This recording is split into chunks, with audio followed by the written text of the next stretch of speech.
I'm back way sooner than I was last time with another chapter. So if you have been enjoying this series, go ahead and like and subscribe, okay? So you can see more. Alrighty, so we're on chapter 24 of reading Medical Medium Brain Saver by Anthony Williams. And how do y'all feel? I have been struggling with, for like a few years. This shoulder has been like chronically raised, and I've been like doing a lot of work to get my collarbones even, naturally, of course. And I still feel like it's a little bit higher and a little bit more protruding than my right, but nonetheless, it's getting a lot better. Which is really nice. Anywho, we're on chapter 24 called Chemical Neuroantagonists. And see, I kind of even, in general, lean to my right side, as you can see. So it's kind of nice to wear actual tank tops so I can kind of just see where I'm at. I've been really trying to sit up straight. Anyway. Common chemical neuroantagonists, it starts with another bullet list. Chemical fertilizers, lawn treatments, insecticides including ant killer, roach killer, spider killer, wasp killer, silverfish killer, tick killer, flea killer, mite killer, mosquito killer, termite killer, and gypsy moth killer. Have we thought as a society, why are we killing bugs like this? It's totally crazy. We could live a little bit more united, a little bit more together. You know what I mean? Nighttime aerial insecticide spray, larvicides, rodenticides, other pesticides, chemtrails, herbicides, DDT, fungicides, smoke exposure of any kind including cigarettes, marijuana and vaping, fluoride, and chlorine. And I actually learned about chlorine maybe 2 years ago. And it was actually kind of sad because it makes total sense that chlorine would not be great for the body and would be harmful. But B, I love to swim. And I'm landlocked. I don't live by the ocean. I don't live anywhere near the ocean. Hours and hours away from the ocean. So I swam in a lot of pools. And let's be honest, public pools are not saltwater. They're not saltwater. I had a friend who her pool was saltwater. And I always wondered why it didn't hurt as much. So when I swam in chlorine, I loved swimming so much. I've actually essentially completely quit swimming just because of how much the chlorine was affecting me. I was getting a nosebleed every single time. Within a minute, my nose was bleeding from changing my diet and swimming in chlorine. And I was having rashes. My skin was unimaginably dry, kind of developing that eczema psoriasis situation. It just wasn't worth it. Now I'm in Costa Rica so much that I can definitely get that saltwater, which is really nice. You guys should go to my other account, Tenzin and Sequoia, because we have a lot of updates there, and we just did a Costa Rica vlog, and we're moving to Costa Rica in less than a year, 7 months. So definitely go check that out, because that's super exciting news. And then I can go swim again. I want to do surf lessons, actually. Okay, so now we get into it. We've read the bullet list of all the common, probably not all, but the common chemical neuroantagonists, and now we're going to read about it. Chemical neuroantagonists sounds like such a serious category that it must be difficult to come into contact with these chemical agents, right? Quite the contrary. We're up against these brain betrayers more than we know. Walk through a park, a golf course, campus green, or town common, eat conventionally grown produce, food made from conventionally grown crop, or even organic food grown on former conventional fields. Eat conventionally raised chicken, pork, beef, or fish. Handle conventionally grown flowers. Sit in your neighbor's chemically treated yard. Walk down a sidewalk where someone has sprayed weed killer or is mowing the lawn. And you could come into contact with pesticides, herbicides, and chemical lawn fertilizers and treatments. People often spray their interiors and exteriors of schools, offices, apartment complexes, dorm rooms, hotels, houses, warehouses, storage facilities, and other buildings with roach killer, ant killer, termite killer, wasp killer, mosquito killer, tick killer, and more. So it's all too easy to breathe in or even touch chemical neuroantagonist contaminations. Rogue spraying practices. Organic crops, while they aren't sprayed with conventional pesticides and herbicides, still come with exposure. For one, organic farming relies upon the same solvents, degreasers, and cleaning agents for their equipment, tractors, and trucks as conventional farming. Exhaust coming out of the tractors gets blown on all the crops. These exposures find its way into produce. And if you've ever lived in the country or driven out of the city, literally like 15 to 30 minutes out of any city in the U.S., you will see an unimaginable amount of cornfields. And when it is harvest season and you see those tractors driving and plucking all the corn, you see this big amount of smoke. I mean, you can't even see that there's a tractor because it's so smoky and so thick. You can't see. So that is all getting put onto the produce.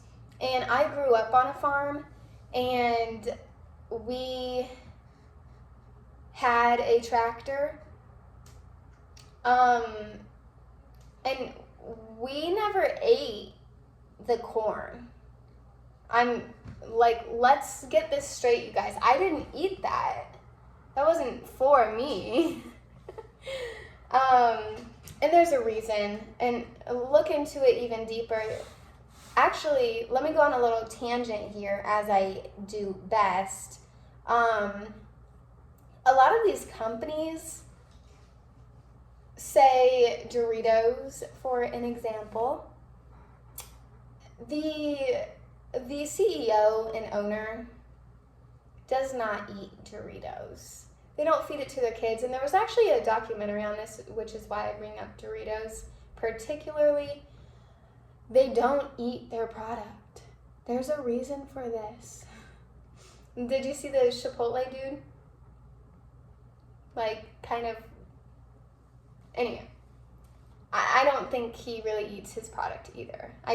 Restaurants, there's a huge issue with restaurants. Huge. And we've actually quit eating at restaurants. Me and Tens actually decided before, I'm on a 90-day juice fast. I don't know if I mentioned that. I'm on day 37 today. But me and Tens decided before starting this juice fast that we were going to stop eating oil, which means basically we're going to stop eating at restaurants because, I mean, what food can you really get without oil? There's a good documentary on Netflix all about oil, seed oils, and how harmful they really are.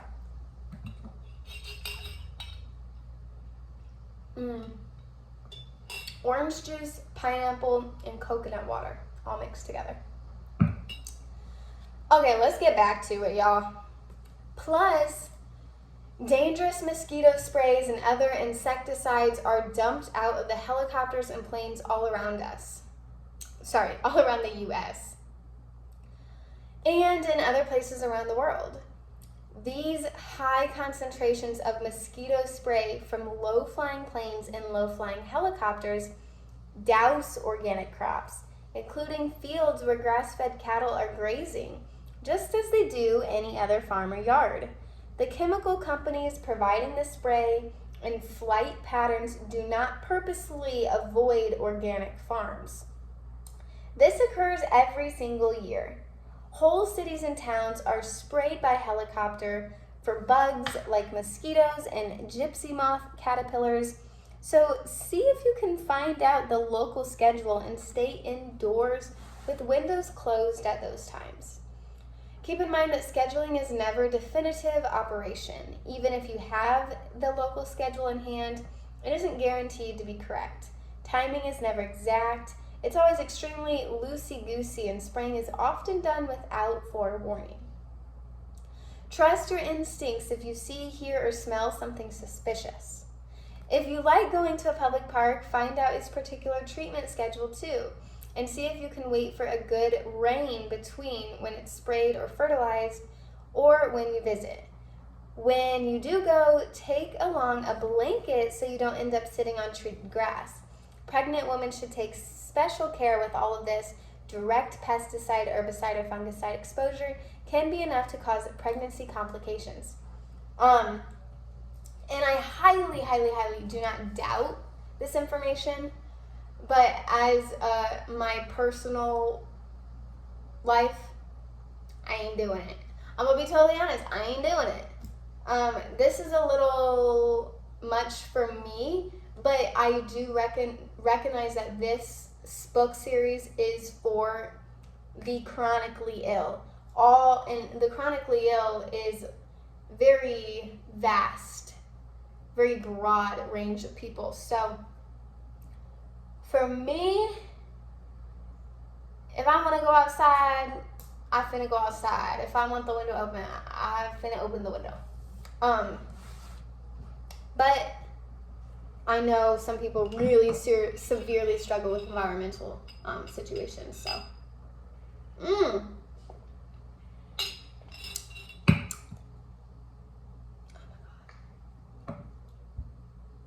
So good. I should get a thumbnail. I never do this. That is so awkward. Whatever. I'm going to use it though. Okay. DDT isn't gone. DDT is in a pesticide class all on its own. This toxin that seems like a problem of the past is still very much with us today. It's in our oceans, lakes, streams, reservoirs,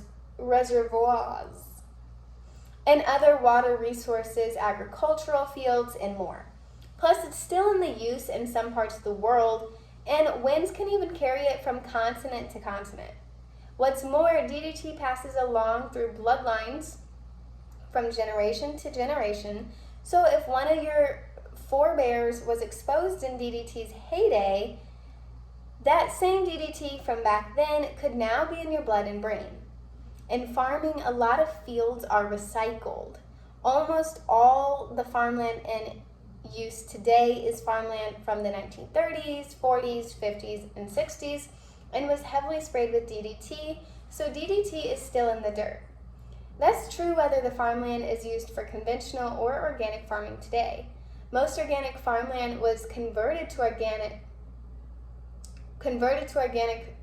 from conventional farming. I did know that actually. The organic certification rules usually state that in the range of 5 to 7 to 10 years without conventional spray, land can be deemed suitable for organic farming.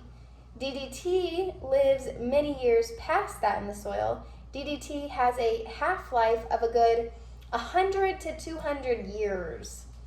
And that's just crops. Animals, whether raised conventionally or organically, graze in fields that were once fields conventionally sprayed with DDT. Unregulated fungicide exposure. Fungicides are secretly everywhere too, coating more and more items you buy and encounter in daily life. No one's told this was sprayed with a fungicide. There's no warning on a package, no tag on clothing, no forewarning. It is a secret campaign that no one speaks about, no one knows about other than big fungicide companies and manufacturing. What happens is this: any corporation that manufactures a product is sought out by suppliers. Chemical companies will send sales reps to meet with manufacturing companies and sell them on the fungicide chemicals that they want the corporations to spray on everything they manufacture. The manufacturers then take the fungicide, put them in spray jets, and spray these dangerous chemicals on every single item and package. No one's monitoring this. There's no federal law. This is total rogue contamination. When you handle items sprayed with fungicides, nowhere does it say patent number 1732284 applied. Nowhere does it show a skull and crossbones. Nowhere does it warn immune system diminisher with a list of side effects. And yet fungicides are in every country. Manufacturing plants throughout the world are sold this fungicide. You're not allowed to be informed of any of this. Fungicides are sprayed on new clothing and manufactured goods, applied on crops and hospitals, on new and used cars and airplanes, and even applied on garbage cans, garbage bags, and the exteriors of some water bottles. Cardboard boxes, packaged foods, including organic packaged foods, and beverages are sprayed with fungicides. Fungicides are on or in couches, appliances, tech products, lawn furniture, beds, blankets, sheets, dog shampoos, cat shampoos, other pet care products, medication boxes, cosmetic and self-care products, medical supplies, healthcare supplies, cleaning solutions, and much more. Basically, it's $1 trillion business for chemical companies to produce this much fungicide to sell to every manufacturer. They've made it a standard of industries to grandfather in fungicides against any ramifications from these dangerous chemicals. Whether you can wash, wipe down, or air out new purchases, fungicides have an odor that once you know the smell, you'll never forget. If you have an odor-free enough environment, stay on alert for their perfumey scents that sizzle the nose, signaling you to these damaging fungicides' presence. On the other hand, if you live with other scents saturating your environment, chances are you won't smell the fungicides. If you're surrounded by perfumes, colognes, scented candles, and air fresheners, don't assume fungicides aren't on something, because chances are you can't detect them. You may have become smell blind. Just the same, you're still exposed to the fungicides. There's a high likelihood that the outside of the scented candles you buy are coated with fungicides. So I can absolutely, without a doubt, smell fungicides. At the same time, this book is quite long, so don't be like totally scared, totally freaked out. There are, in the back of this book, and we'll get there when we get there are ways to heal. You don't have to live in fear. Absolutely do not live in fear. It's okay. It's gonna be okay. It sucks, but at the same time, there's ways to heal, especially when you're eating a Whole Foods, literally eating from the ground diet, right? Plants, fruits and vegetables, leafy greens, nuts, seeds if you want that, right? Juice. This is all amazing and it's gonna be okay. Just saying, because sometimes it can be doom and gloom. And it can really sound like, damn, is this whole book just doom and gloom? No, it's not. It's just a really, really, really, really long book, okay?